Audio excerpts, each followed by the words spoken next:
দীঘার কাছে রামনগরের কাদুয়া গ্রাম পঞ্চায়েত এলাকার বাসিন্দা ঝর্ণাসি। ভোর থেকে গভীর রাত পর্যন্ত লড়াই করে সংসার চালানো এই সংগ্রামী নারীর গল্প যে কারুর চোখে জল এনে দেবে। কখনো টোটো চালিয়ে, কখনো সবজি বিক্রি, কখনো মাছ বিক্রি, কখনো আবার সাইকেলে করে ফেরি। জীবনে কঠিন বাস্তবতার সঙ্গে প্রতিদিন যুদ্ধ করেই চলছে তার দিন যাপন।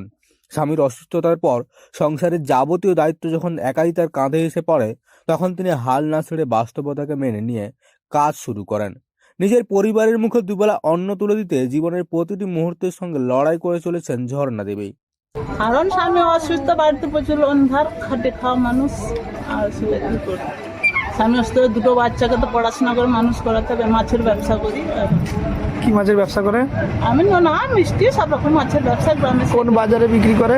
আমি গ্রামে সাইকেল করে বিক্রি করি। লোকের গাড়িতে গিয়ে সবজি দোকানে বসে সবজি বিক্রি করেছি। কেউ জানে না যে বাচ্চাগুলো আছে। এই ছোটো বাচ্চাকে নিয়ে পারিবারিক একটু এর মধ্যে থাকতো, এই ছোটো বাচ্চাকে নিয়ে এখানে তো তার কাছে চাইতে যাবো না, সবাই থেকে ছেলে তো কেউ কিছু বলবে না। সেই কারণে সেটা চাইতে আমরা কারো কাছে হাত পাততে চাই না। 1 টাকা থাকবে 1 টাকার মতো খাবো, না থাকবে না থাকার মতো। কারো কাছে হাত চাইতেও না, কারো কাছে চুরি চামারি করতেও না, কোনো কিছু না। স্বামী আশিসি একসময় দিনমজুরে কাজ করতেন, কিন্তু একটি দুর্ঘটনায় গুরুতর জখম হওয়ার পর তিনি আর শারীরিক পরিশ্রমের কাজ করতে পারেন না। ফলে সংসারের আর্থিক ভার সম্পূর্ণটাই এসে পড়ে ঝর্ণা দেবীর ওপর। বিয়ের মাত্র 2 বছর পরেই বদলে যায় সংসারের সব চিত্র। একদিকে সামান্য উপার্জন, অন্যদিকে সংসারের ক্রমবর্ধমান দায়িত্ব।